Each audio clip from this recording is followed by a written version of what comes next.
Okay, we do have a quorum. I would like to call this, and I do, call this meeting of the Northwest Suburbs Cable Communications Commission to order. The first thing is the roll call, which Shannon has been doing. And next comes approval of the agenda, approving what the agenda is. Does anyone have a motion to approve the agenda or suggested change? So moved. There's a motion to approve the agenda. Is there a second? All those in favor signify by saying aye. Aye. Aye. All those opposed say no or nay. The motion carries. Next is the treasurer's report. Consent items. It's on the Okay, consent. I'm sorry, that is a consent item. Well, as long as I kind of goofed up the other one and approved the meetings, is there a motion to approve the treasurer's report? Is there a second? I'll second. All right, I owe you some time. All those in favor signify by saying aye. Aye. Aye. All those opposed say no or nay. Next, action items. Presentation of the investment report. Bjorn Miller from North Oaks is here, so go ahead, Mr. Miller.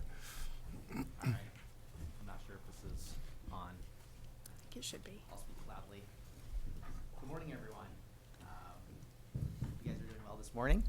I do have a pleasant report for you guys this morning. I was here 2 years ago after 2022, and that was a difficult report to go through after a steep drop in the stock market. However, this year has been a different story. S&P is up 15% year to date. Hasn't been without volatility. With that, we're also seeing rates decline. We're expecting another rate cut in December. So we're going to be around the range of 3.5 to 3.75 on the Treasury. So what does that mean for you guys? Over the last year or two, we've started focusing more on income, and there has been income coming out of the portfolio. So I was going to go over that. You're receiving year to date about $60,000 has come out of the portfolio, and with the new interest rates, we're expecting probably an annual yield around $70,000. So it's about 3.75 right now in the money market. You do have, so half the portfolio is focused on income, and half the portfolio is focused on growth with protection. So we have structured products. They are FDIC insured. They are longer term holds. Many of them are 2 to 4 years. As an example, there is one coming due, and it follows the Dow Jones Industrial Average. And it's a 3-year product. It's coming up next month for renewal. It's up to a 30% cap, and we're actually right there. We're at 28% right now if it were renewed today. So over 3 years, 28% return on this structured product. And that one does have a max loss of 5%.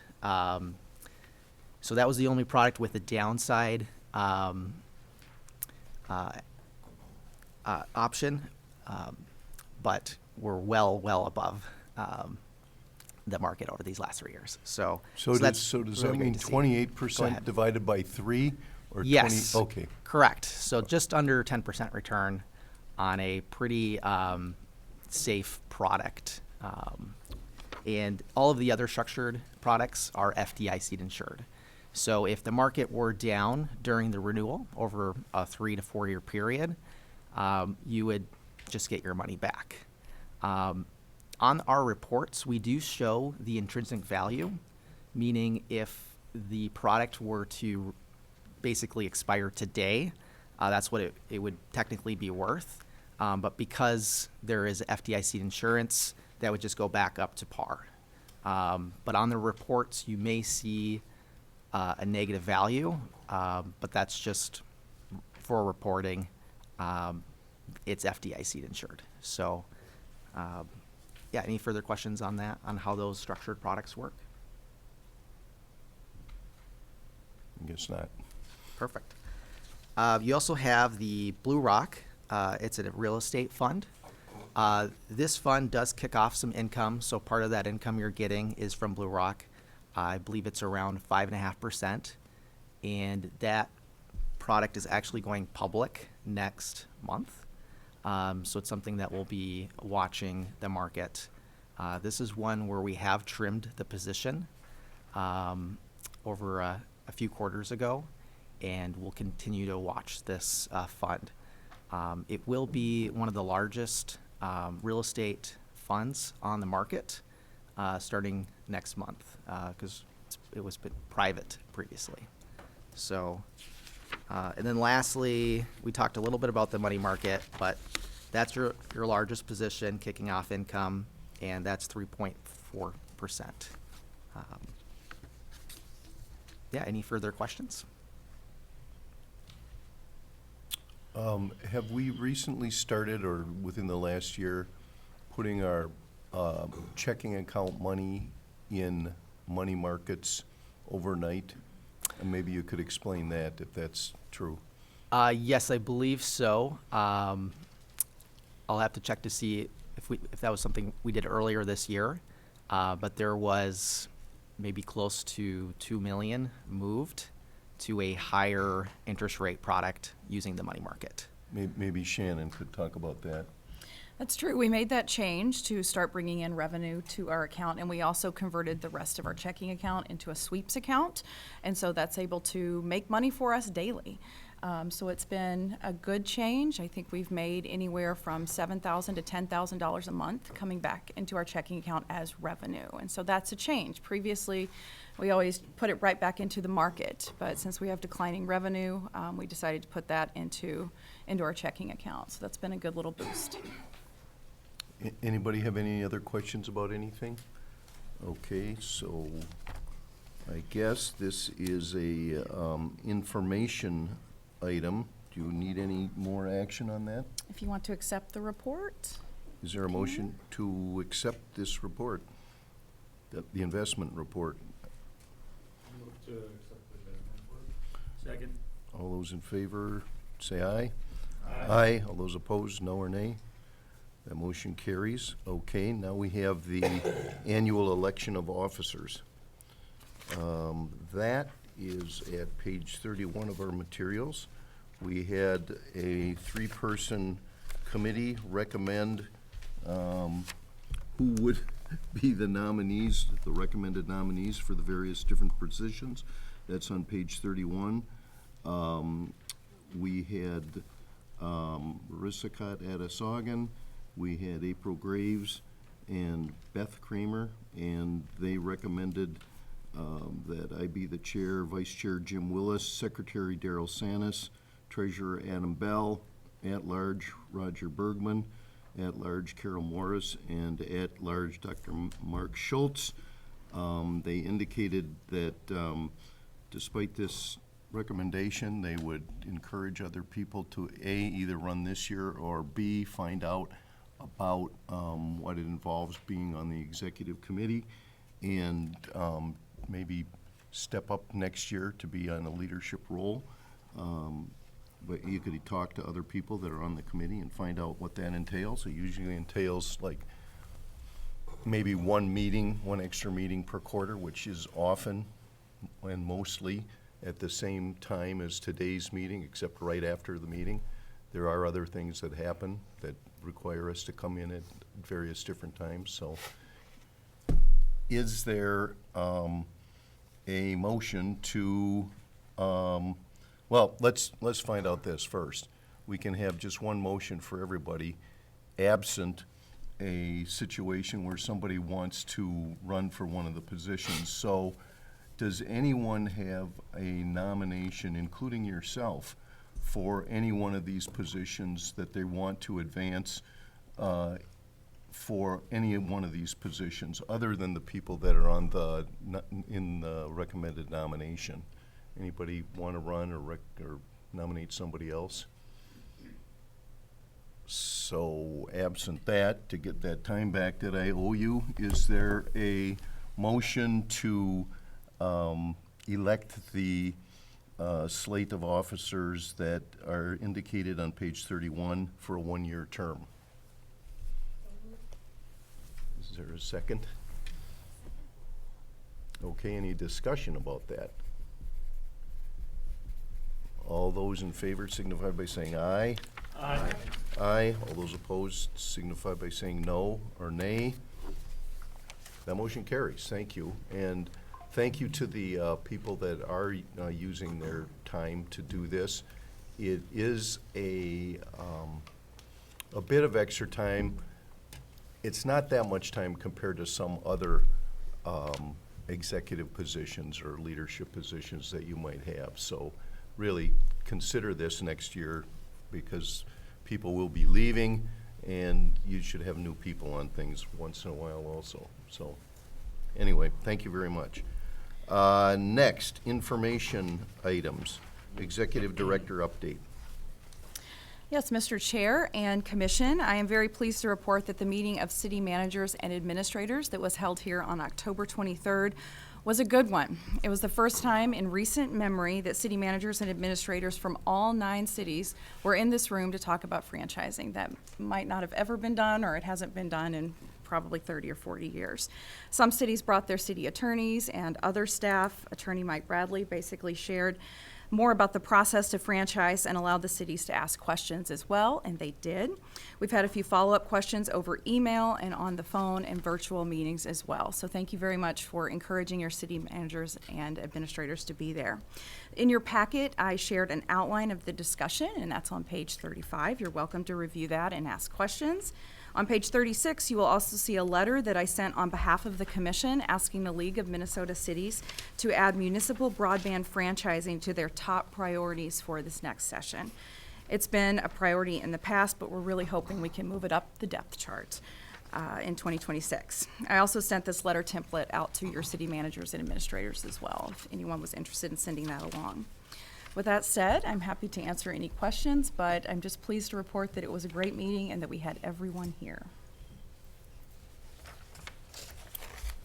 Questions or comments, especially from anybody that would happen to be at the meeting, if you're a city manager, or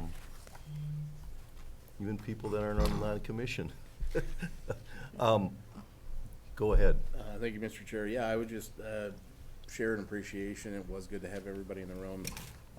From my perspective, it's something that my council has supported in the past, and we just spoke in maybe a little bit different perspective, the legislative priorities. So a lot of language overlapping, but getting this in front of them has been a priority for us. So having our neighbors in the room, at least from where I sit, it was appreciative. So my thanks to staff and to Mike for hosting that discussion.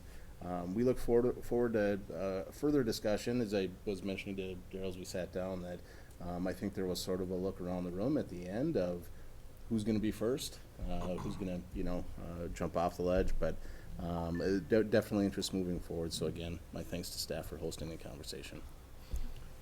Anybody else?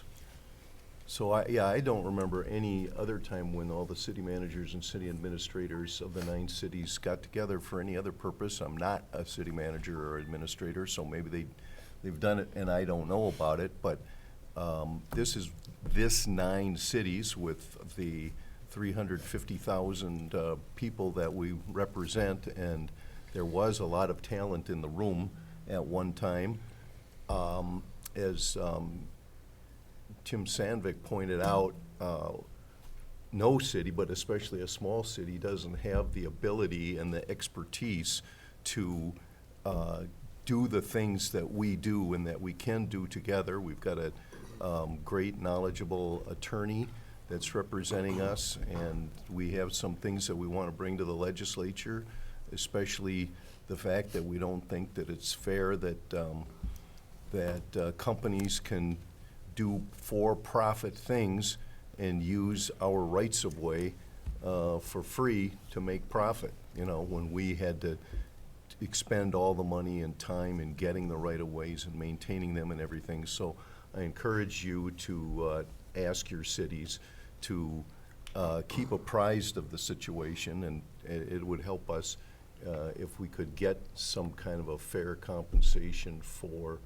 what every other entity in the country probably gets use of your property by somebody else to make a profit.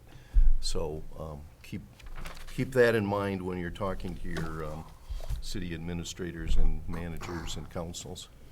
Anybody else? Okay. legal and legislative update from Mike Bradley, our attorney. Good morning, everybody. Most of my stuff's been covered already, really. The big news has been that the first broadband franchise was negotiated and approved by the South Washington County Telecommunications Commission, a commission that's made up just like this commission, actually.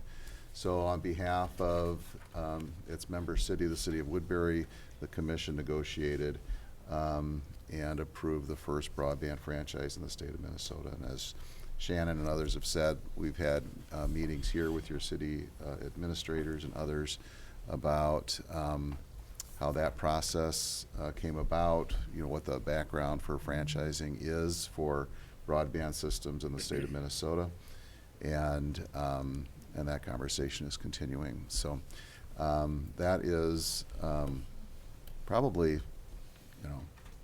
the biggest news in franchising in Minnesota in some time. And of course, once all that good news was happening, then the FCC announced that they were going to start a proceeding to preempt local governments on franchising and collecting gross revenue fees and things like that on broadband networks. And so on Tuesday, we filed comments on behalf of this commission and many other commissions in the area, and included on those comments were the League of Minnesota Cities and MACTA, and we argued that the commission does not have authority over broadband at all after their attempt to reclassify broadband as a telecommunications service. The court on review rejected that reclassification and held that broadband is a Title I service rather than a Title II service. What that means to you is that the FCC has no business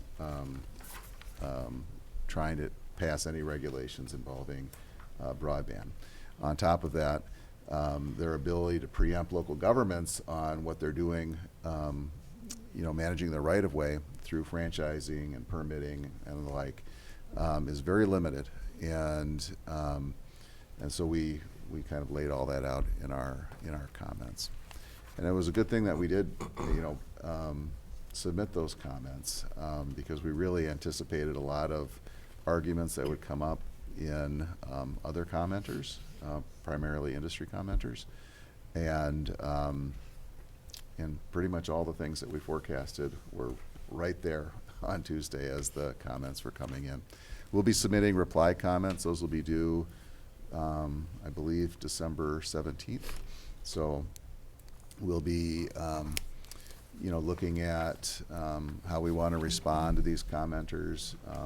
Minnesota was specifically mentioned in two of the comments by industry. And there were several commenters for local governments that, we'll be supporting in the reply comments as well. With that, I'm happy to answer any questions that you might have.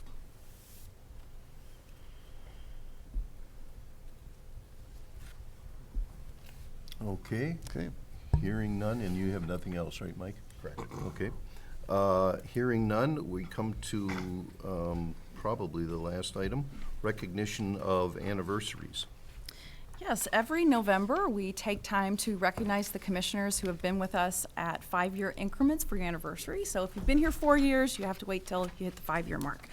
And so, spending 10 years of early morning meetings with us, we have Mr. Roger Bergman of Golden Valley celebrating an anniversary on the commission.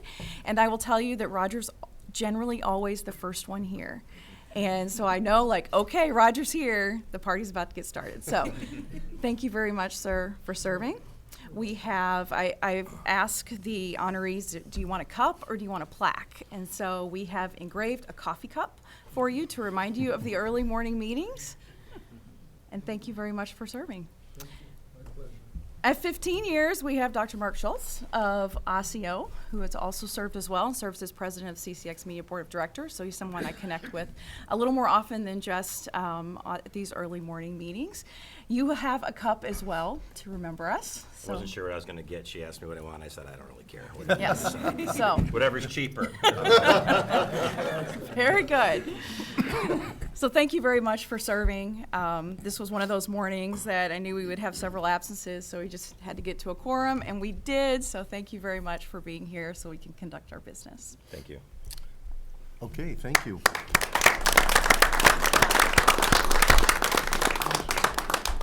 It is good to give awards. I'm thinking if we can afford a breakfast, we can afford more awards. I mean, are there any other possible awards you could give out today? We do have one. I'm so glad you asked good. that. We have another anniversary to celebrate, and if I can turn your attention to the screen, this guy is celebrating 40 years at CCX Media, or Northwest Community Television. He did not know this was coming, and this is a recent picture, but if you step out in the lobby after the meeting, there's a whole display of all sorts of other pictures, Dave. It was a lot of fun going through and seeing what we could find. So Dave, I'm going to read a few nice things about you. Dave Kaiser became a community television employee as of May 24th, 1985, with the closing of Store Cable. And in the 40 years that Dave has been working for this organization, there have been few jobs that Dave hasn't done. In Dave's performance evaluation from 1990, feedback mentioned that Dave is a leader by example and he works hard to stay on top of what is happening in our area. Dave wrote in 1990 that he was very happy with his responsibilities at the present time, but he feels like he's just beginning to scratch the surface of the things that he could do. In 1993, he pushed for more local programming, helping develop and launch a morning show. In 1997, he was involved in creating and crewing a 10 p.m. show and improving the quality of a show called Community Journal. In 2000, his supervisor wrote, "Your willingness to do what's got to be done is extraordinary." In 2002, his review highlighted his work with local chambers of commerce and increasing our real estate there. In 2008, Dave helped create a new half-hour format. In 2009, his supervisor wrote, "Thank you for your overall leadership and attitude and for the many, many, many roles that you play so well here at Northwest Community Television." 2013, he kicked off the History Project, and that will be finished up this next year when Brooklyn Center is our 9th city to be highlighted, so that's been a long, long road. Dave served as executive director in 2022, and he made some very difficult yet very important decisions during that time. He continues to work tirelessly for our organization as government and community affairs liaison, advocating for us in the community and keeping those ties strong. The attributes that we saw in that early review of Dave being a leader by example and trying hard to stay on top of what's going on in the community are still very true today. Dave has a helper spirit, he's always ready to work, and no one believes in our mission more than Dave Kaiser. So thank you, Dave, on behalf of CCX Media for the work that you continue to do for us.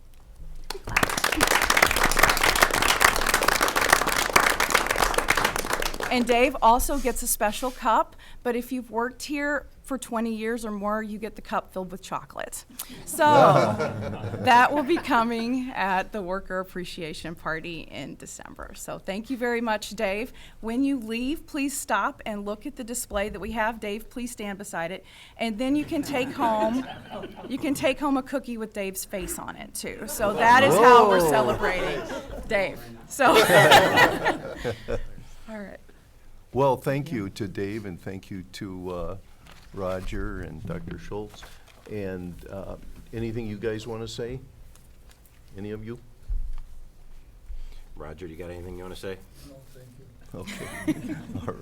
All right. Well, your work is all important, and 40 years, Dave, you probably, when you get a cup of chocolate at 20 years, you probably deserve 2 cups of chocolate for 40. So I think you should try to lobby for that. Anybody have any other business? Mr. Chair, could I just say a few? Yes. Congratulations, Dave. On behalf of the city of Plymouth, we have always appreciated your willingness to step up and MC our events, go off-site and wear a hard hat and do a mayor's minutes at a new development. Anything that we ask, you're up to the challenge. And as I think one of my staff members, Brian, says, "You're smooth as silk." So you always roll with the punches and you do a great job. So thank you very much for your many, many years of service to our cities. Very good.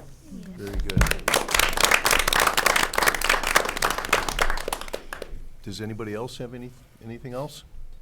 If not, a motion to adjourn would be in order. Is there a motion to adjourn? So moved. Is there a second? Second. Oh, it was, you figure out who got seconded it. that, all right. All those in favor signify by saying aye. Aye. Aye. All those opposed say no or nay. The meeting is adjourned. All right. Gonna go ahead and just move right into the CCX Media Board of Directors meeting. So we'll call that into existence about 7:56 this morning. Roll call is already being done. I assume we're at quorum. We are We're at good? quorum, Okay. yes. Can I add a motion to approve the agenda, please? So moved. All right. Our rules are always a little different. I remind everybody that all the time, so we don't need a second for that. So, all in favor? Aye? Aye. Opposed? All right, so that's unanimous. Moving right down the list here, looking at consent items. Looking for a motion to approve the consent items. I will move to the consent items. Okay. Does anybody have any questions regarding the consent items? The only one somebody might have is the approval of the treasurer's report, but there wasn't any before, so I assume there's not gonna be any now. Okay, so, all in favor? Aye. Opposed? Perfect. Action items. Action item number 1, resolution accepting donations to CCX Media. Shannon, take it away. Yes, Mr. President, we always like to recognize the people who give to our organization. So we'd like to recognize the folks on the screen. Alicia Cameron, a repeating giver who's given 3 times. Mary LaHaye, who is a very active Create producer. And Fatima Taji Haki, who is also a repeat giver. I will note that when we put together the board packet, we cut off the line as November 9th. So we've had a few donations come in since then, particularly because it's Give to the Max Day today. So we have a flyer on your page. Just if you're so inclined, or if you have a friend who is, please pass on the good word. We will be recognizing the Give to the Max donors at our February meeting. So we would like for these donations to be accepted. All right, looking for a motion to accept the donations. So moved. Okay, we've got a motion. Is there any conversation? Hearing none. All in favor? Aye? Aye. Opposed? Perfect. That one's good. Update on Create Reset Plan, followed by approval of Create Rules Update. Shannon? Yes, Mr. President and Board, staff has been doing a lot of work this year in regards to our strategic plan, and one part of that is taking a hard look at each department. The Create was no different, and so how we're going to divide this up, we have our Create Coordinator, Adam Estrom, who is going to review some of the changes that we have in store, and following Adam, I will talk about the changes to the rules. So go ahead, Adam. All right. Good morning, everyone. Good morning.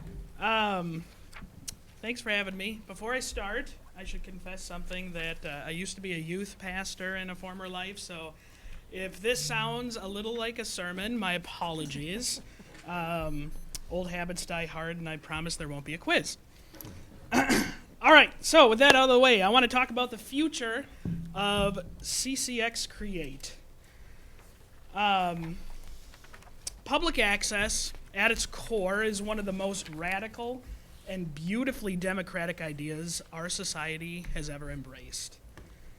It says that your title, your income, your background, none of that determines whether your voice matters. And what determines it is simply you're a person in this community. And that is enough. And I want to remind us of something important, sometimes something we forget. The First Amendment does not require cable companies to provide public access channels. There's no constitutional obligation behind what we do here. We have a public access station because our 9 founding cities chose to create it. When the Northwest Suburbs Cable Commission first negotiated with the cable company, they believed in something powerful. That a community where people could speak freely, tell their stories, and participate in civic discourse was a stronger community. They believe that an expressive, informed, engaged citizenry improves the quality of life in all 9 cities. With that belief, they created the Northwest Community Television. They built this organization deliberately, purposefully, to give ordinary people a voice. That is our inheritance. That is our legacy. So today I want to sit with the same question that our founders once asked. What is our purpose now? Because public access was never meant to be a museum. It was meant to be alive. And if it's going to stay alive, it has to evolve. We all know the realities we're facing. Declining revenue impacts every department at CCX, including Create. The reset addresses those realities responsibly. It modernizes our tools, restructures our hours, simplifies workflows, builds a sustainable membership model. These changes are outlined in the reset document in your packet. But instead of repeating what you've already read, I want to talk about these changes and what they actually mean from where I stand every day, inside the studios, in the classroom, behind the front desk, and alongside our members. These aren't abstract administrative decisions. They come directly from the lived realities of how our community uses this space.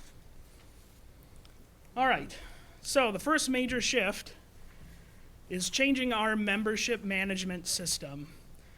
Most people don't realize this, but while our current program technically allows members to go online and reserve studios and check out equipment, the interface is complicated and it's not mobile friendly.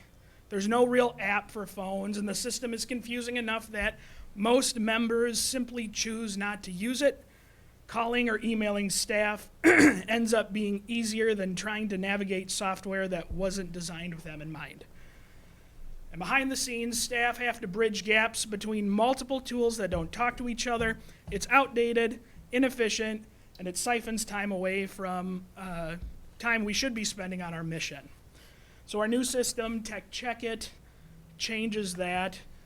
Members will be able to check out equipment, book studios, register for classes, and manage their membership right from their phones in a simple, intuitive, modern way. Everything in one place, everything clear. And that matters because today's creators expect clarity and reliability, and they expect tools that work the way that they work. Excuse me. Early for all this talking. This update doesn't just make things easier, it gives staff time back and it gives members more control over their creative experience. Another major shift is our adjustment to public access hours. We took a hard look at how the space is actually being used.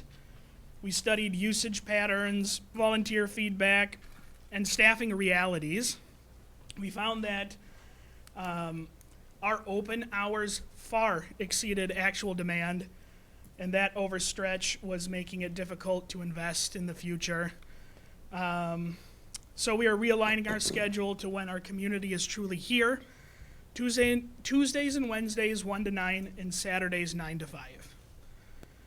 They aren't reduced hours, they are right-sized hours. They maintain all the high-demand access while freeing up essential time for training, outreach, and development. And even with these changes, we remain one of the most accessible public access centers in the state. We are also addressing a time slot system, an area that not has had a full review in some years. And over time, many slots have remained tied to producers who haven't submitted new content in quite a while. And that leaves us with a programming schedule that doesn't reflect the creative activity actually happening inside our facility. So we're doing a full reset, not to punish anyone, but to reestablish clear expectations, refresh the schedule, and ensure that programming on our channels reflects active, engaged creators. This restores fairness, it restores clarity, and it restores purpose to what a time slot is supposed to be. Another key change is the move to a centralized upload process. Right now, our workflows are scattered, kind of a real hunt and gather situation. 3 staff members collectively spend more than 50 hours every week tracking down shows in different formats across YouTube, Google Drives, several internal systems, so we can process, edit, and schedule content on CCX 2 and 3. A single centralized upload process simplifies everything for everyone. And that matters because every hour spent chasing down files is an hour not spent teaching new skills, mentoring new creators, or developing the kinds of classes that will shape CCX Create's future. And finally, we're introducing membership fees. Most community media centers across the country charge a membership fee. We've been an outlier for a long time. Our new structure is modest, accessible, and supported by scholarships, so cost doesn't become a barrier. This isn't about creating obstacles, it's about strengthening commitment, reducing no-shows, and helping us sustain our services in a media landscape that's changing rapidly. It ensures CCX can remain open, CCX Create can remain open, equitable, and strong for years to come. All of these initiatives, modernizing our systems, aligning our hours, resetting our programming schedule, centralizing our workflows, and building a sustainable membership model gives us the foundation we need to grow. They protect the heart of public access, not by clinging to the past, but by preparing us for the future. And they allow us to answer the same question our founders asked decades ago. What is our purpose? Their answer was clear: to give people a voice. Our answer must echo that, but evolve it with the world, for the world our residents live in now. To give people a voice with the tools, training, and support they need to participate fully, creatively, and confidently. And that brings us to the horizon we're moving towards, what we've been calling Vision 2030. You haven't seen a full framework yet, but I just wanted to give you a preview. Kind of the direction is simple here that we're moving towards. A CCX Create where storytelling, media literacy, creativity, and civic participation intersect. A place where people don't just make content, they learn, they grow, they connect, and they tell the stories that strengthen our community. A place that reflects diversity, beauty, and the complexity of our 9 participating cities. A place that stays rooted in its founding purpose while growing into what the next generation needs. I've watched people come into CCX Create unsure if they belong. Then I've watched that moment when it clicks. This place really is for me. That spark, that shift is the heart of public access. Everything we are doing in this reset exists to protect that spark and give it room to grow. Public access has survived every media revolution so far. It survived the birth of the internet. It survived the rise of streaming. It will survive the decline of cable, but it won't survive inertia. It won't survive fear of change. It won't survive nostalgia for a world that no longer exists. It survives when we choose purpose over comfort, when we choose evolution over preservation, when we choose our community over our habits. Public access isn't a building. It isn't a studio. It isn't a budget line. Public access is a promise that your story matters because you matter. A promise that this community is stronger when everyone has the tools to speak. A promise that creativity is a public good not a private luxury. With your support, we will keep that promise stronger, smarter, and more vibrant than ever. Thank you, guys. I almost feel like we should give you an amen. All right, thank you, Adam. Following that, I am very pleased to talk about the rules. It seems like we took a little step back there. I'm very proud to present the operating rules and procedures document. It's been our rhythm every November to look at create rules and see what might need to be updated or polished off. As we prepared for the Create Reset, we consulted with our attorney, Mike Bradley, to see what we needed to do legally as we shifted many of the processes that Adam spoke about, like digital uploads and a member-friendly portal. As we dove more into what was in our rules and what wasn't, it became clear that we needed to do a major overhaul. So we have added a few sections, and they are on your screen right now. And these are things that we have been living by, but it just hasn't been included in our rules and procedures. So that includes the mission statement, an introduction, which includes the history, the reasons for public access, and it also has an anti-discrimination section. There's leadership information. It outlines what our board of directors is and what you guys do. We've updated the code of conduct. We have included more in-depth information on what content is restricted to our safe harbor hours, which is after 10 o'clock and before 6 a.m. The violations are all clearly grouped together. Previously, they were scattered throughout the document, so we just tried to organize it a little bit better. We have a weapons-free policy. We have a sexual harassment policy. We have a statement of compliance that will have to be signed by members, and also a content submission and hold harmless agreement that will also have to be signed by members. Staff members truly went line by line through this document, trying to make sure all of our old rules were reflected in the new rules, and there is consistent language throughout. So I want to thank Adam and Tamisha for their time and attention on that. We've also run everything by Mike Bradley. I do feel like this set of rules is much more consistent. It's much better organized than it was previously. The new content, however, which is on your screen now, is outlining membership tiers and the prices for those. So those prices are, I'm going to go through all of them. $10 a month for a resident, $100 a year. For families living at the same residence, that goes up to $15 a month or $150 a year, not $100 a year, that's a typo. For local nonprofits, it's $10 a month or $100 a year, and then for multiple users at a local nonprofit, it's $15 a month or $150 a year. For non-resident individuals, which are non-local to our area, the price increases by $5 a month. It goes up to $15 per person or $150 a year. The non-resident family of up to 4 members is $20 a month or $200 a year. A non-local nonprofit is still at $15 a month for a single user, $150 a year. For a multiple user, it's $20 a month or $200 a year. We are still maintaining that there is no fee for a city staff person with permission of their city manager or administrator to make city-related content.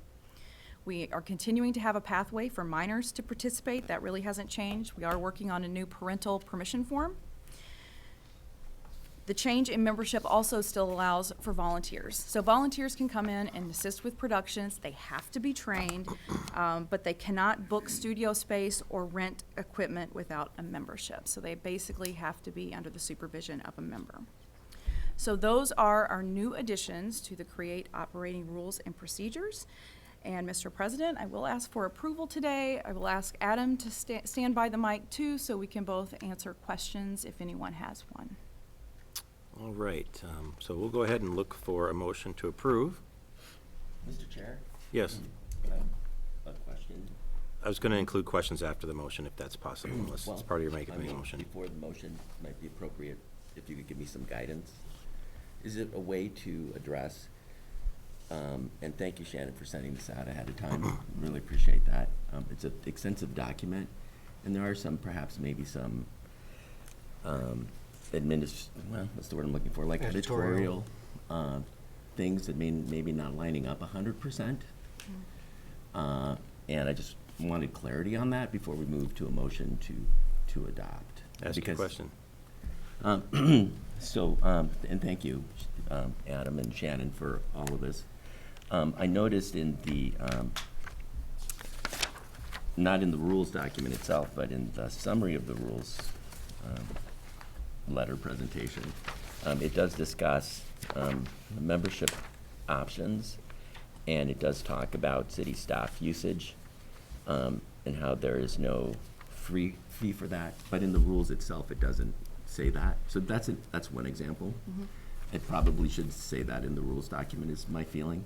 Another is that we had previously talked about, and in fact, when we adopted the out-of-area membership, which we did last year, earlier this year, there was a process for someone to apply for membership fee waiver due to socioeconomic concerns.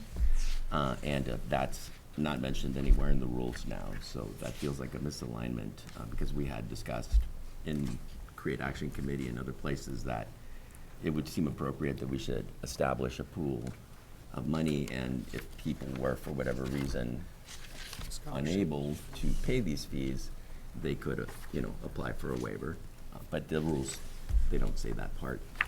And then the training piece and the fees for the individual training classes, which is great, because if you can't afford that annual fee, but you still want to get the training, and this part I have a little bit of personal difficulty with, but I'm setting that aside, as I think our primary mission is to train people, right? And that mission is funded by the commission and the money the commission collects. But it does say that there's a training of $20 individually, $80 for up to a family of 4, or for family it says $80. But it's not in the rules. The rules speak generally about a nominal fee. And again, I apologize. I know you did send these out ahead of time, but like I said, it's an extensive document. And I just trying to understand the process for how we might address those 3 items. Any other statements or questions? So just my opinion based on specifically the fee schedule. Many of us that are municipal members or have experience in the municipal realm have a recurring fee schedule that our cities operate under. And rather than necessarily equate them into the rules that then need to be modified every time, if the board agrees, if we need to make some type of language change to do that, but keeping a fee schedule that just is a simple, we'll go ahead and make a motion to pass the amended fee schedule, as opposed to integrating it into the rules every single time, to me makes a little bit more sense. Anybody else have anything to say? Yes. Mr. Chair, I guess in that vein, operationally, and this is maybe a question for Shannon, internal policy, is there guidance for some of the questions that have been posed that I think to the chair's point that in the way my organization operates, we are required to update a fee schedule, and that process is a bit more stringent, but internal policy gives us opportunity to update those guidelines with a little more flexibility. So I'm curious if that is where you get guidance on these questions.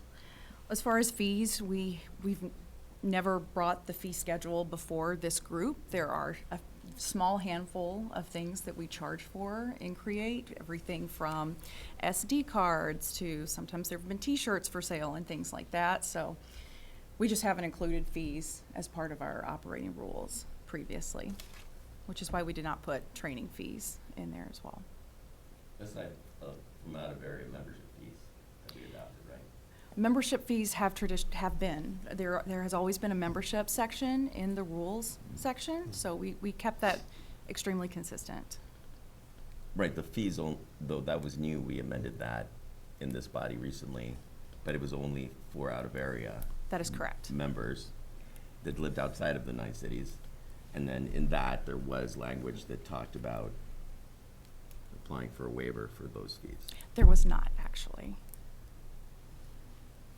We did not outline a process for that, No, it's the for language applying is for like- scholarships. Yeah, the language was, there was like a sentence that said that. All right. We can look at it. We can look at it. Okay. I mean, it's always intended, we're not gonna turn anybody away. We will have a process. We are going through other documents in regards to Create, so it's something that definitely will be looked at. We just didn't feel like we needed to put it in the operating rules and procedures. Okay, and that's great. I'm sorry, I'm not saying that we won't have a process and that we don't want to provide services for those and not turn people away who can't afford these fees. I'm saying we should put it in the document we're about to vote on. So my question to you, Mr. Chair, is how would I make a motion to amend this document to include that language? So the nature of a document you could just make that motion.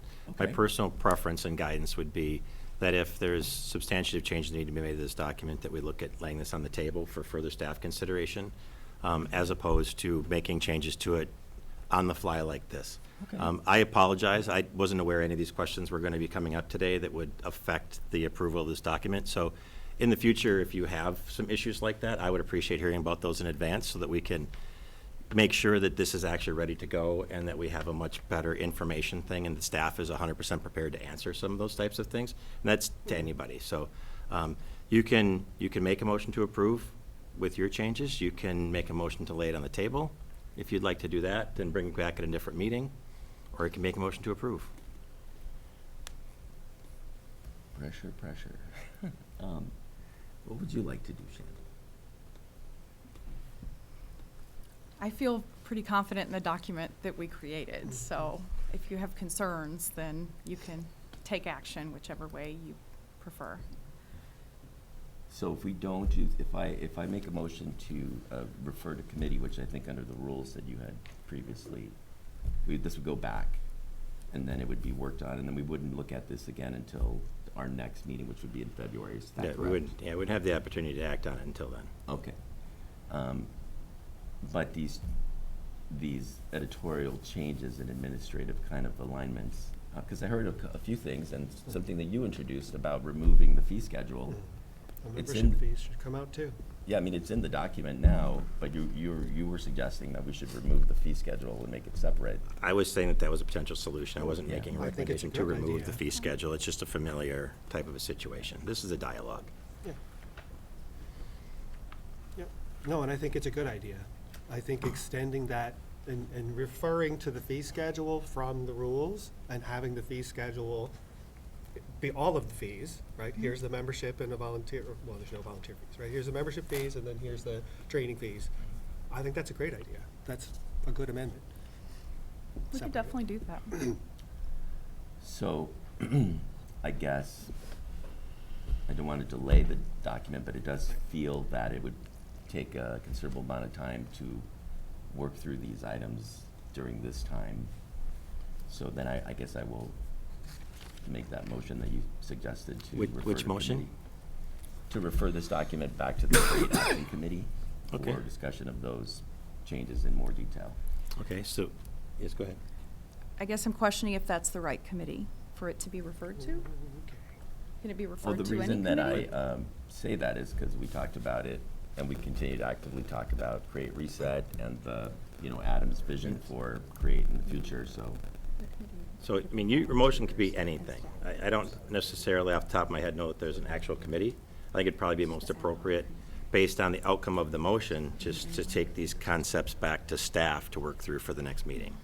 That'd probably be the easiest as opposed to some type of a committee structure, but you have a question? I missed part of that, I'm sorry. Okay. He was talking about a committee versus just referring it back to staff with the action items as put forth based on the vote.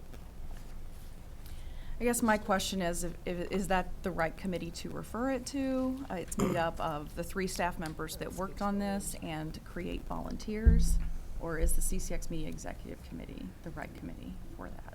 It's a great question. So I'll pose that to the directors. Does anybody have an opinion to give the potential motion maker guidance?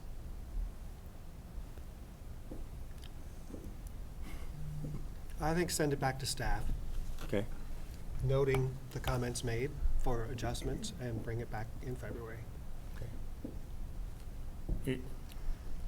And this may be a discussion on the motion if formally made, but are any of these things that dire or of concern that we can't pass it as is today and then bring forward changes in February? I mean, we're looking at 3 months here that these would be delayed. I think they're good changes and updates all the way around. And the items that have been discussed are fairly minor, and leaving them in for the next 3 months isn't gonna hurt anything in their current form. So I mean, it'd be, you know, I would vote against sending it back to committee. I'd prefer that we vote on it now, and, you know, take guidance that there are some things that we may want to bring back in February to update, rather than waiting until February to pass everything. That would be my preference. So to acknowledge the motion on the table, the current motion is to refer back to committee. We have discussion points that mention either passing now or referring it back to staff. So before I call for a vote on this motion, would the motion maker, Eric, want to amend their motion at all? So just my question is, per the mayoral rules which you provided us, is not a motion to refer to committee, or a member can do that. You It's can. not debatable, and it just takes the item off of the agenda, correct? You can make any motion you want to. Right, but my understanding of that rule, just for clarification for myself and others that you shared with us, if a member of the body moves that somebody be referred to committee, that removes it from the agenda, and it's not a debatable motion. Is that correct? I believe that's accurate. I don't have the meeting rules in front of me. I'll defer to the attorney. So, since Let I me already defer made to the the, let motion me to defer refer to a to judgment to the committee, attorney, is please. that not Yeah. then, I'm just looking for I clarification. understand. Let me refer to the attorney. Okay. I don't know off the top of my head, to be honest with you, so take a quick look. And Thank you. We can decide here. Well, and while we get clarification on that, really the intent is just for these items to be addressed. I'm not trying to delay the Create Reset itself, which, you know, would take effect, right, Shannon, on January 1st is when we wanted to start trying to implement some of these things. And the only reason I suggested the Create Action Committee is because we do meet more frequently than the Executive Committee and/or this body. We meet monthly with Adam and the staff to discuss and review these things. But this was the first time that, you know, we really saw this documented its entirety when it was sent out to everyone prior to this meeting, so apologies for not having the time to do this kind of review prior to that. Okay, so just as he looks it up real quick, I just want to respond. So I think you just answered part of the question because you weren't clear on which committee you were talking about. You said the committee, so I believe by your follow-up comments that you are referring to the Create Action Committee. Is that correct? Yes. I would like to call the question that's before us. I don't know that you can do that. It's not a callable item. It's a it's a refer to Well- committee. Well, refer to committee by one person without a vote on it seems That's a little the rules heavy-handed. that we adopted. Okay, so I know part of the rules is that we do have a very defined back and forth regarding how these types of issues are to be debated. So, Mr. Train, do you have anything to say at this point in time before I go ahead and call for the vote? Yes, it's not a motion that has debate, but that doesn't mean you don't vote on it, Right, yep, right? correct. Sorry, can you quote the rules where it says that we vote on that, sir? These are the rules that you brought forward that we adopted, and a member can refer to committee, which removes an item from the agenda. And I could be wrong, but I just want clarity on that item in Right. order to answer your A question. motion to refer an issue to a committee, and I'm not sure that this committee that you're talking about is an actual real It's an actual committee that was approved by the board of directors. Is not subject to debate. It may be used to refer an issue to a city committee, such as a park board or planning commission, for their report. The motion should contain an expected receipt date for the report. It's a motion. Okay, You vote on motions. very well, thank you. Okay. Okay, so could you just to kind of clarify everything, could you just restate your motion in its entirety, please? To make sure everybody Yeah, understands what So you're based on what asking. you asked of me, Restate your motion. I shall. I would like that we refer this back to staff so they can make the changes that we talked about. Okay, so the motion is to refer this document to staff to take under consideration the conversation that was had today. To make the changes that we discussed and then bring it back to this body for approval. Okay? Everybody clear on the motion? Okay? All in favor of the motion, please say aye. Aye. Okay, opposed? Nay? No. Okay, so that motion fails. Thank you. So is there another motion on the table regarding this action item? So just a question, Mr. Chair. I mean, we all agree that these items should be addressed, including your own suggestion to remove the fee schedule from the rules. How do you propose we proceed then, sir? Well, I'm asking for a motion. Well, And the person that makes the motion can intend to direct the motion any way they want to. Yes, go ahead. Hi. Haven't spoken much this morning. I'm thinking of earlier words shared by my colleague in Maple Grove, neighbors. And the motion that I would like to make is to move to approve this with the understanding that between now and the end of December, staff connect with the Create Committee to make whatever tweaks are necessary. And the reason I'd like to make that motion is I think it's very important for us to give the residents of our cities as much notice as possible. They haven't heard of these changes yet, and I think starting fresh on January 1, 2026 is a great idea. And because the Create Committee meets more frequently, I think there's a way to approve this and make the changes that are necessary so that we're ready to go in the new year. Okay, so there's a motion on the table, and I'll restate as I recorded it and tell me if I'm wrong, okay? Motion to approve the rules update with the understanding that it's referred back to December action with the committee, the Create Action Committee, to act upon the suggestions made today. Correct. Okay, so being motion, there's no second and any additional discussion. thank you. Yeah, thank you for putting that forward. Okay. I'm in agreement. The only question that I have is that it would be, is the council, so we're right now, if we make this motion like this, we're saying that all the suggestions that were made by the previous people are going to be implemented. That's my understanding, and if you, versus that, is there any tweaks that anybody would like to make, rather than just saying we want to make all the idea changes that everybody that's spoken here today has made? Or let me just throw another caveat out there for your consideration.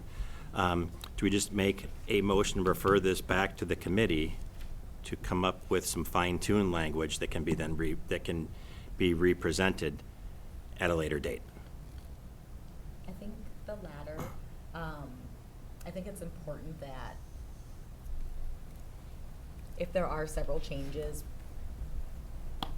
the committee gets the opportunity to do that fine tuning. As I listened to the conversation this morning, it doesn't seem that the changes will necessarily change the framework, which is why I'm pushing for approval today. But in my mind, these types of documents are kind of like living documents that can be tweaked as necessary. I don't feel that there's enough of a reason to delay approval as we sit in 2025 with the vision for a 2026 rollout. Okay, so with that, I'm understanding the intention. One of the things that I want to make sure is that as a result of this motion, staff knows exactly what they're supposed to take back. So we want to make sure that they're getting clear. So of the different items suggested, does any of the board members have specifics that they'd like to include on the list as an adjunct to this so that staff understands what they're supposed to be doing? So I think there were two items. One was putting in a sentence that says there are scholarships available, which Shannon had already said that we're not, kicking someone away if they can't pay. It's already an internal policy, so let's get that in there. And then the other motion or the other item was to take out the fees from this document, from the rules and procedures, and put it into another schedule that you could vote on separately. So that would seem to be the two, and I would be fine with voting on something today as it is, with referral back to staff to draft up adding that sentence and then drafting up a fee schedule and taking it out of here and voting on that in February. The third item was the training, it doesn't say anything about the training fees, so just for clarity. All fee schedule, yeah. All fee schedule All will fee be up, schedule. okay, thank you. Okay. So far, I'm just looking kind of for some nod around the room agreement that those are the priority items that we wish staff to act upon. Okay, so to restate your motion, to make sure that we're good, okay? Your motion is to approve the rules update as written today, with the understanding that the document is going to be referred back to staff and the Create Action Committee to act upon the two items, specifically the scholarship availability language and the separation of the fees into a fee schedule document. Correct. All right, okay, so we got that. Any additional conversation? All right, hearing none. All in favor? Aye? Aye. Opposed? Perfect, we got that baby passed. Thank you. You're welcome. All right, let's go ahead and move on to informational items, always the funnest part of the meeting. Let's go ahead and go to the CCX 1 channel update. All right, thank you, Mr. President and Board.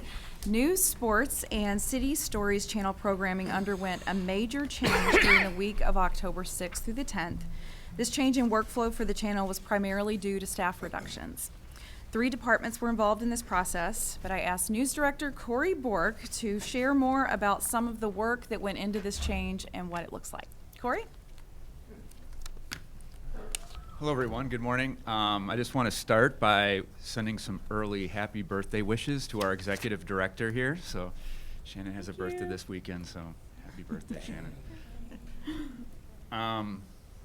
Far as newsroom changes and programming changes, you know, it's the holiday season, and when I think of this, I think of logistics. How do you get that package to your front door? How do you get that product on the store shelf? Well, how do you, drawing that analogy, how do you get a news story to the airwaves?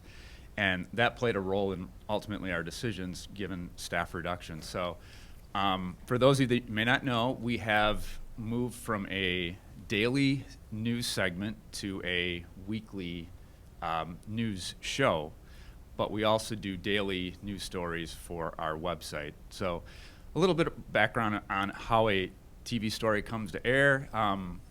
You know, you have to have a story idea. Sometimes, you know, we could have plan A, B, and C, but sometimes we'll often go to a plan D, E, and F based on a story, interviews availability. You know, people have busy schedules, and so a story doesn't always work that day. So that can, you know, that takes up time. And then obviously if a story does work, you're going out in the field, you're interviewing that person. You hopefully have some visuals to go with it. So you can think about the process and how that story comes to be. And then you get back to the newsroom, you have to write that story. You have to go through the video and look for what the person said. So there is some considerable time that goes into it. And so ultimately we thought, given that with staffing reduction, it just made sense to go to more of a weekly format for what you ultimately see on air. I will say it was good meeting a couple of you in this room I got a chance to meet with, and we took that feedback to heart, and we didn't want to lose high quality for our channel. We didn't want to lose that, and we also didn't want to lose our daily news component. And you know, we feel like with this plan, we've accomplished that. We're able to have that balance, thread that needle a little bit. You know, obviously, some of you in here are council members. Some of the council meetings, they're not exactly quick.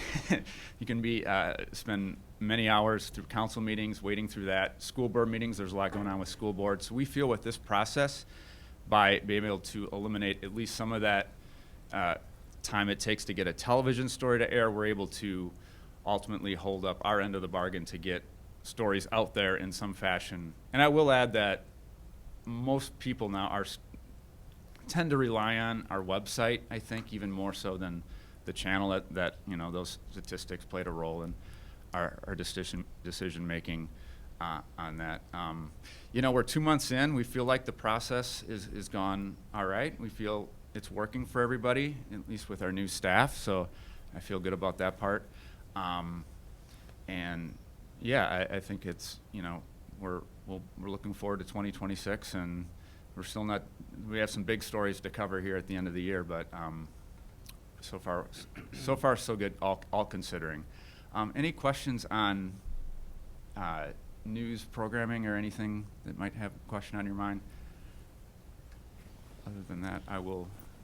If you need, I'll finish by saying, if any of you have a story idea, or your neighbor has a story idea, please don't be afraid to call us. We're happy to talk about it, or send me a quick email. So, with that, I'll wrap up. I have And some questions. yeah, go ahead. Yeah, Thank you. First, I want to acknowledge all the great work and leadership Thank you. that you provide to the news. So thank you. I know it's been a difficult time, and it's good to hear this update from all of you. Can you talk maybe just briefly, I have a couple of things I was curious about, and expand on what the new software and the new skills and the additional responsibilities that the remaining staff and the news department had to take on? Yeah, good question. So first question was on news software. Really, it was a cost-saving change. The software itself is pretty intuitive. It's not, so, I mean, we have a newsroom software program. Basically, it's a software, how we write our stories and keep track of everything. This new software allowed us to have some cost savings, basically. Newsroom software is incredibly expensive, as we found out. And so that's kind of what that change is. It really led to some cost savings, and it's working for staff. Far as the new added responsibilities, I would say it affects maybe a couple people in our staff, just for backup roles. Say someone's on vacation or is out sick that day, it's really getting them trained in to. And by the way, I should back up, like in this plan, we kind of put some thought into like, okay, what happens if this person's not here and that person's not here? So thought about backup, you know, everybody needs a backup, Right. basically. And so that's kind of what more of the added responsibilities is, just having some, you know, a backup plan, basically. And I'll add just a little bit more, Corey. Our reporters now have to shoot their own content. Okay. And so previously, we had photographers on staff. And so that's changed dramatically. Also, the news department is responsible for putting out our email marketing system, where previously we had another person to do that. They're also responsible for our social media channels as well. So it's a big part of the puzzle, you know, that needs to be done every day around here. So the news department's the one that has absorbed those responsibilities. Thank you for that. I know it's been a challenging time, and thanks for this update. Last question, because I have to ask, and I don't know if it's something that's been discussed in any area within the news here, but given the sort of the future of, you know, what news is and the challenges that we're facing, have you thought about automation and the use of AI in the generation of news content, and how that might be used here? Ooh, that's a big question. That's a hot topic in the news world. I don't know if I have an answer for you right now, but it's something that we're all thinking about in this industry. I mean, it's, you know, it's no doubt about it. It's a factor. How that ultimately impacts our jobs and our roles, at least here at CCX, we certainly would have to give that some thought. Right. But yeah, I mean, as far as like right now, in the immediate future, that's to be determined. Sure. So- No, I appreciate that. It's in the forefront of a lot of people, and we see and hear in the news, and it's always kind of associated with reduction in force, but there is another side to that, and that is a lot of organizations have really started to encourage, not just news organizations, but you can see it in the content that is being produced in news organizations, to use AI, large language models like Copilot. That's a big one that's embedded into every Microsoft product that we all use here at CCX. In the course of your day-to-day work, and automation from summarizing meeting notes to taking notes during the meetings to producing presentations to generating content. So I was just curious if you guys had thought about any of that. We certainly are aware and have some thought, but yeah, as far as like massive changes with using AI, that we haven't gotten that far. Yeah. Well, thank you again Yeah. for all your hard work and for answering my questions. Sure. Thank you. Thank you, Corey. Okie dokie, so I assume the next one is the sports update? Yes, CCX Media has a proud history covering sports and events, but recently we have faced growing challenges to accessing high schools, particularly in the postseason. Sports Director John Jacobson is going to share more about these 3 challenges. John? All right. Thank you, Shannon. Good morning. First of all, I want to congratulate Dave Kaiser, who was one of the people that hired me 35 years ago on his 40 years here. So congratulations. Smart decision I made. Well, I hope so.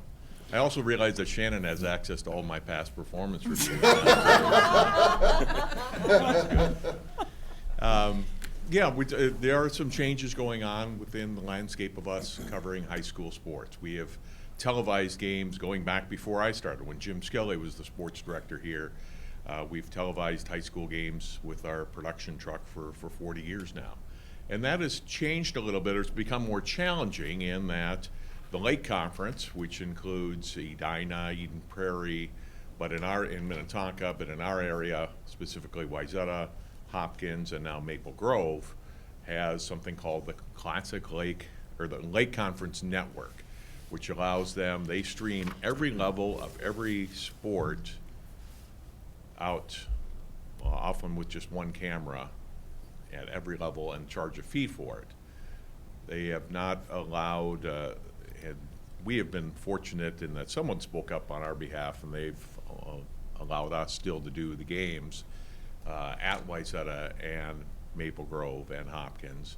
But we were going to do an away game at Edina this year, Maple Grove Edina football, and Edina said, no, that's covered by the Lake Conference Network. Now, they don't know us as well down there, but it's become a little more challenging for us. I worry that in the future that they may amend that and say, no, CCX, you're out altogether, and we're just going to go with this Lake Conference Network. That hasn't happened yet. I don't see that happening in the school year, but I could see them reviewing that after the year, and so we don't know what the future will hold. It certainly would be a big blow to us if we're not able to cover those 3 member schools from our area, and if other conferences come up with a similar model. For postseason, for the last several years now, regions have imposed a live fee. For instance, we used to be able to do, say, an Osseo Maple Grove section basketball game and be live on our channel, live on the website. Well, now the regions are imposing fees, and we've had booster clubs been able to pick up the fees, or sponsors be able to offset that cost for us. Now it's gone another level in that if we want to do those, we are often competing against Strip Varsity, which is a new entity that Star Tribune has come up with this year, a new way for them to stream high school sports, as they've gotten into that, and also Neighborhood Sports Network, which we partnered with a few times this fall, in that we will do the productions for them. In exchange, they'll allow us to do the game and put it on our channel live, and later on our website and on our YouTube channel. But that's something new. We can't have it all necessarily live on our stream anymore because of that. And then the State High School League has now imposed a $500 fee if we want to do a tape delayed coverage of a state tournament game, We did a Maple Grove, Lakeville South state quarterfinal round football game. That was a $500 fee. That thankfully the Maple Grove boosters, football boosters have money. They offset that cost for us. But it's just everything is becoming a little more challenging at each step going forward, and it just made us having to pivot a little bit in how we cover games and how we cover the fees for some of these games, and do we have the stomach for wanting to do more state tournament games if we aren't able to get the $500 fee covered by a booster club or a sponsor. If we wanted to do those games live, for instance, that Maple Grove Lakeville game, the league would have charged us $2,000, and we said no to that, but we paid the $500 and have been able to play it on our channel and on our website. So that's kind of what the landscape has changed over the last several years, and a couple of these just this year with the Lake Conference Network and the State High School League fees that just came up this fall. Are there any questions? Hey, John, I have a question for you. Yeah. What kind of production values do people like the Lake Conference and Strip Varsity versus what we're able to provide? Right. Well, I haven't seen, for instance, like if I wanted to watch a 9th grade football game for, well, he's at a high school, I could do that if I am a parent and wanted to watch that. My understanding is that they have just what I would call like a RoboCam or something set up there that motion tracks the action on the field or the court or whatever. There's no announcer or anything like that. Strip Varsity and Neighborhood Sports Network typically, if it's a bigger varsity game, will have a camera, a laptop, maybe an announcer. Compared to what we have, which is 3 to 4 cameras, a full truck, replays, full graphics. I guess they will have graphics on Neighborhood Sports Network. But they're not tracking stats, they're not tracking, I'm sorry? they're not tracking like stats No. or player information. No, right, yeah. So the production value. And so Neighborhood Sports Network has liked to partner with us because they know they're getting a better, more high-quality product. In exchange, they've paid some of those region fees for us. So it's worked in that way for us. They're still getting a better deal out of it, but it's allowed us to do some of those games. But yeah, there's definitely lower, even the one camera they have is a much lower quality camera than what we roll out with our trucks. Yeah, it seems not much better than something you would find on TikTok. Well, right, it's no different than a parent with an iPad or Yeah. something like that. Honestly, some of them. Best of luck to them. So I believe tonight our park board may be voting on the new live barn contract, and I was reading through it, and it does talk about they have exclusive rights or would have exclusive rights to a remote control camera, Yep. where others can, CCX can come in and still do live broadcast, from the ice arena in Maple Grove. But I was reading through that contract to see if there was any restrictions, and there didn't seem to be, unless it was just a competing robo camera that just followed the puck or just followed Right. somebody. And even Plymouth Ice Center has that as well, and they will still allow us to come in and do games.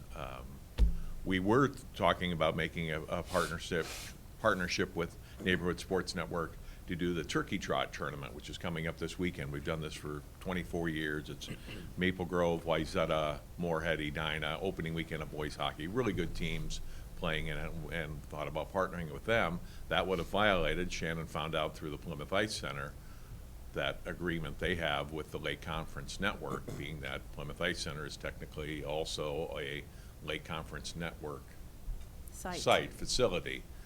They wouldn't allow us to put it behind a paywall. So we don't have that partnership, but we'll absorb all our production costs, and we'll have a great product this weekend. Do these conferences fall under the State High School League, or how are these conferences made? I don't know how they're made. Well, yeah, all the member schools are in I shouldn't say all of them, almost all schools are in a conference, and all of those conferences, all the schools are members of the Minnesota State High School League. So, yes, they don't have the league doesn't have direct control over the conferences, but the conferences all fall under the auspices of the MSHSL, yes. How much guidance the league gives to each conference. I don't know. I think they operate independently. But the regions and the league and the conferences, yes, all fall under the MSHSL. Has there been any discussions with the specific school districts or the specific ADs to, basically inform the residents of those school districts? Now, they're gonna have to be charged now to watch these games, where we have a service already available to us, but now the Lake Conference and the schools have decided that their own residents now have to pay $10 a game to watch their kids. Yeah. Well, I think the parents found that out this year. It was a shock to I talked to some Wayzata parents before the very first football game we did in August, was Wayzata Andover, and it's quite expensive. It's like that Lake Conference Network, it's $35 a month yeah, or something. it's I don't know if there's a $30 per a game month, thing. I so. think it's per month and per year. Yeah, and fee it's 4 charge. games a month, or just if looking for football, it was $10 a game, and I didn't look at the monthly or the quarterly fees or the seasons. But, I mean, that may be something to discuss in front of the school board or with the school board at work sessions or at a public meeting to let people know that, that this group, and including the school board themselves, I'm sure they approved it, are forcing parents to pay even more money to watch the games. Yeah, I don't know what those discussions were, but yes. No, what I'm Good saying, thing. the CCX can stand in front of them and bring that up. Yeah, and this summer, John and I did meet with just about every athletic director in our area to talk about this. And they're very supportive about CCX Media, but They have their own they, budget they challenges. still have this, yeah. Oh, it's the school board that votes on it. I mean, the ADs can recommend, but if they're not actively recommending, the school board's not gonna do anything. So go above them and go to the school board. All right. Okay. Thank you. John. So, I'm sorry, just real quick, thanks again for all you do. I'm just a little confused. You mentioned that we weren't able to cover an away game, and that we weren't able to put it behind a paywall. So with the Lake Conference and like Live Barn, is it that we're denied the ability to even capture the game? Or is it that we're not able to put it behind a paywall? Yeah, two different things. In the case of the Edina game, that was just their athletic director's choice to, no, we're okay, we'll have the Lake Conference Network cover us that day. I think that's more of a familiarity thing. We've done some things at Edina in the past, but not much. They don't know us as well as Maple Grove, Hopkins, and Wayzata, and so that was just their choice not to do that. In the case of the Turkey Trot tournament, Plymouth Ice Center told us we couldn't partner with Neighborhood Sports Network and have them pay us some of our production cost and put it behind their paywall, because that would have conflicted with the Lake Conference Network, which has an exclusive live streaming agreement with member schools. And again, we've been grandfathered in on that. As long as we are just putting it on our channel and putting it on our website, but not charging anybody for it, they'll let us do that. That's what I mentioned. I hope that doesn't change in the future. For this year, that's the way it is right now. So really, this could potentially be a kind of an existential threat to sports Absolutely. coverage, right? Yeah. And so when we talked about the strategic plan, and we talked about restructuring CCX Media and the sports section, we were hoping that we would be able, potentially, right, to put things behind a paywall. But now it seems like the landscape has kind of shifted in an unexpected way. And I guess my question really is, do we know enough now? Are we actively putting together some kind of response to how we continue to even provide sports coverage at any level, whether behind a paywall or not, given Lake Conference and Live Barn and the advent of all of these streaming agreements that appear to be cutting us out? And that might be a really big question. Right. But it's really, the answer that I'm looking for is, have we started actively thinking about how to respond to those things? Not at my level. I don't know if Mr. Bradley wants to respond to that, or Shannon. We've had some discussions, like, right now it's only the one conference. My fear is that it could go to other conferences like the Northwest Suburban Conference. They don't have an agreement right now, but that could happen down the road. I would just add that we've been very vocal with the Minnesota State High School League that we do not agree with this and we don't think it's okay. We've been extremely vocal. Dave Kaiser and John Jacobson both have, monthly meetings with them to talk about Quarterly, yeah. this. So we've also spoke at the MACTA level about it, as well as all community television stations, like, organizing to speak out about this. So I think that's where most of the advocacy has been so far. So I know we are doing things in a more formal way with, like, broadband, where you've sent a letter to MACTA, you've shared that with us. We've sent template versions of that to the cities and encouraged them to send letters to MACTA about broadband franchise agreements. Do we have a similar opportunity here to take some more of those more formal steps to ensure that we can preserve the legacy of CCX Media sports coverage and secure its future before Live Barn and all these other conferences find a business model that allows them to make a lot of money and cut us completely out? Absolutely, absolutely. I'd say those discussions are happening. It's just a matter of, like, okay, what move do we want to make, for sure. Could we maybe get an update and more in-depth on that in February of our next meeting? Sure. Thank you. Definitely do that. Mhm. And Yeah, thank and you. Yeah, and it's not just media system, our system, it's North Metro, it's Quad Cities TV, Coon Rapids TV, that are all dealing with the same thing, that we've been partners with our local schools for decades, and all of a sudden we're getting these other entities that are coming in and kind of undercutting us, or cutting their own deals with conferences or regions, and made it more difficult or more expensive for us to do it, or we have to do it in a different way. And then the high school league's new fee this year was a little bit of a surprise. It seems to be a train that's left the station and could jeopardize our ability to provide the quality coverage that you have historically done for us. So I hope that we see more proactive lobbying and yeah. Sure. So thank you again for all you do. Thank you. And All right. on that note, Let's move on to staff reports. and we're going to keep John at the podium, but first we are going to play a video that shows our most recent Emmy-winning moment. So let's roll that clip. Nominees for Outstanding Multimedia Journalist: Chaz Moots Shoots, CCX Media Northwest Community Television; Severson Solo Stories; CARE; The Cheers of West St. Paul, NDC4; Trimesters and Tripods; CARE. The regional Emmy goes to Chaz Moots Shoots, CCX Media Northwest Community Television; Chaz Moots, multimedia journalist.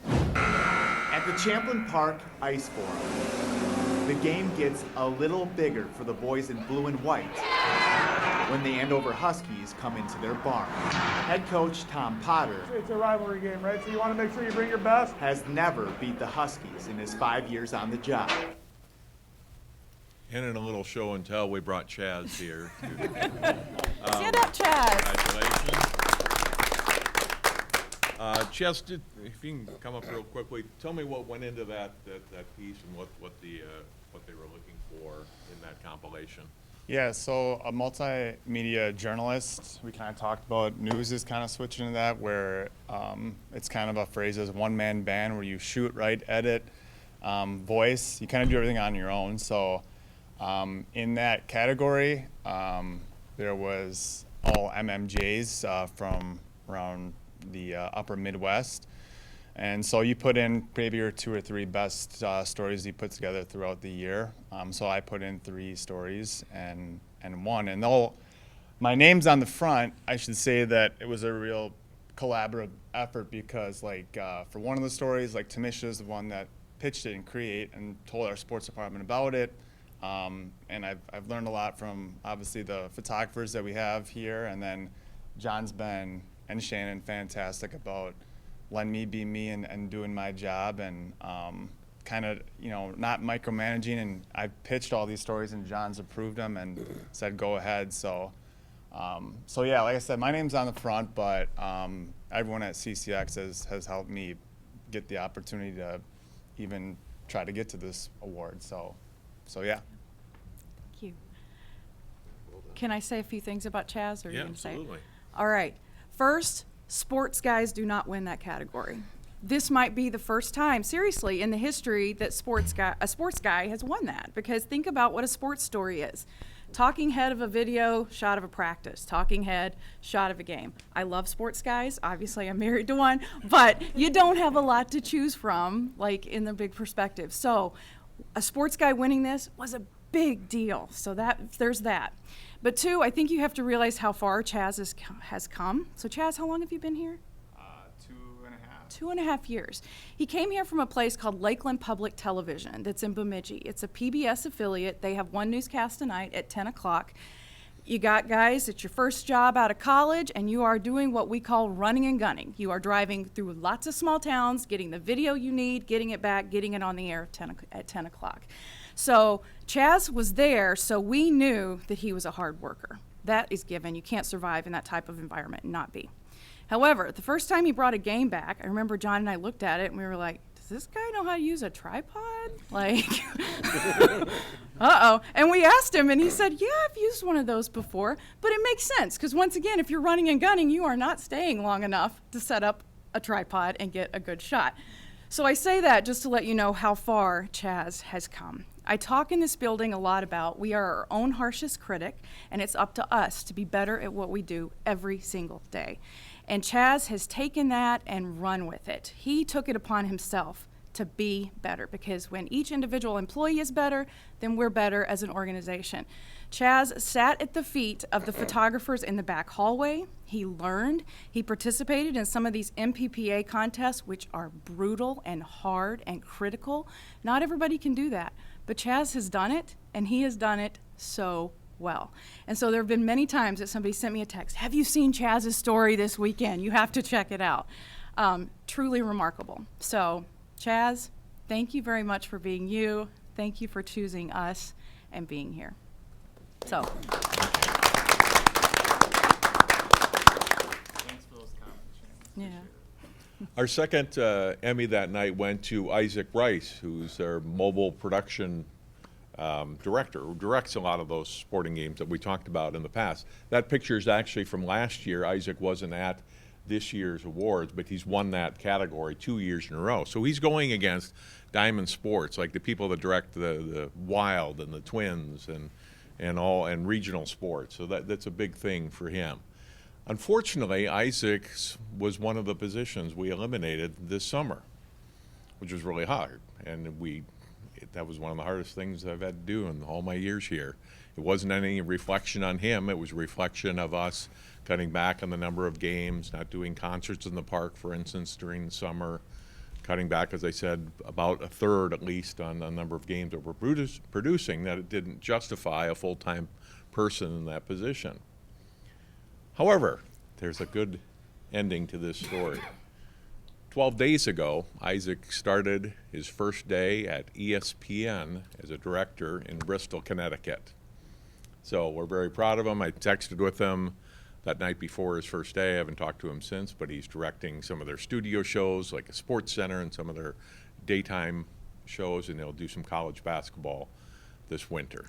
So very happy for him. He wasn't necessarily looking to move.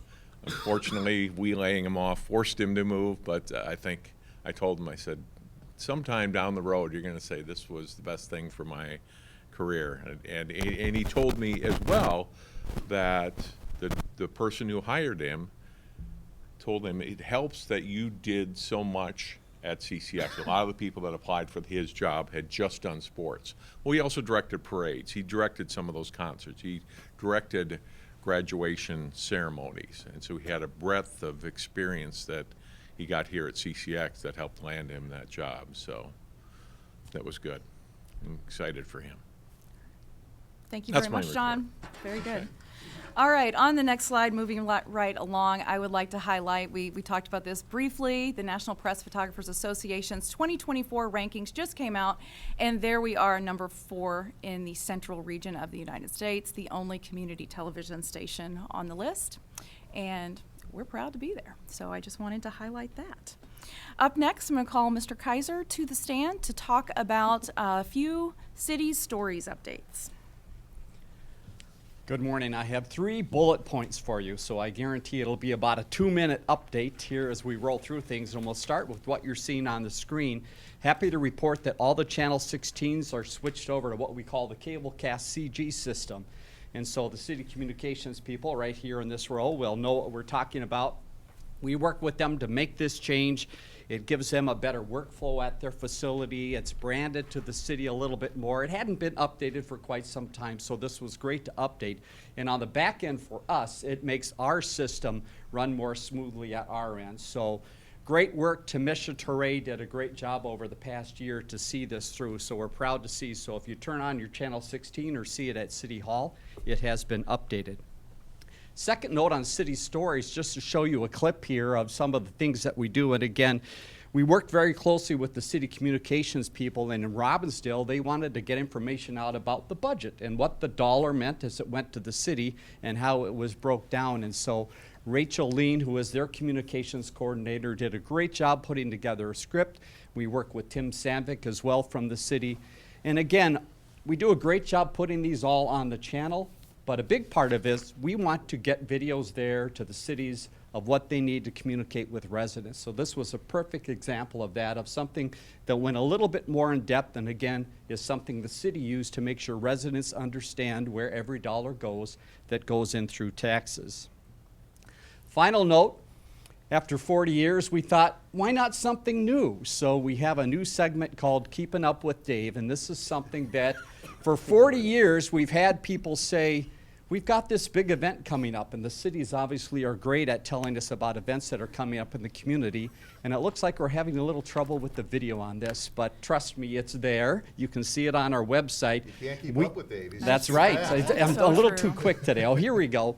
So this is something new that we've just started in the past couple months, where we take community events from the cities, but also we look for community events and try to tell in about a 4-minute piece what people can do in the neighborhoods. And also this is on our website, and these events will be listed there, but many other events that we found throughout the communities are there. So if you need to find something to do, go to the website, look under cities, Keeping Up with Dave. This was the first segment we put together actually with the New Hope Police Department. Beth told us that they've got the big trunk or treat and some events at the city, so we said, let's go out and see the officer and find out more about it. So something that gets you in touch with what's happening in the community. No reason to stay home during the weekend because there's plenty going on, as we find out each week. So that's a quick update on some of the things we're doing with the cities. All right, thank you very much, Dave. And now we'll move into the next slide, if it's okay, just to jump into staff anniversaries and board member anniversaries. Unfortunately, Cheryl Weiler had to leave, but she hit the 10-year mark as being on the CCX Media Board of Directors, so thank you very much, Cheryl, for that. Working on the sports and events crew, Kush Schnetler, very loyal member there, celebrating 10 years. 20 years, Corey Bork, our news director, has seen hundreds of hours of city council meetings in the last 20 years. He has a superpower of probably naming all of the council members of our 9 cities. I will not put you on the spot, Corey. So Corey will get his cup full of candy at the holiday gathering. On the next slide, you have a few other big numbers here. John Jacobson celebrating 35 years. We celebrated John earlier this year with a staff luncheon, and so we were glad to do that. Andy Jar on the sports and events crew has been with us 35 years as well, recording several videos. And then, of course, Mr. Kaiser, recognizing him for 40 years this year. So we are very fortunate to have lots of longevity in our organization. So thanks to everybody. Mr. Board President? Okay, I will entertain a motion to adjourn. Motion to adjourn. All right, motion's made. It's a non-debatable motion. All in favor? Aye. Aye. Opposed? No. Fair enough. That doesn't surprise me.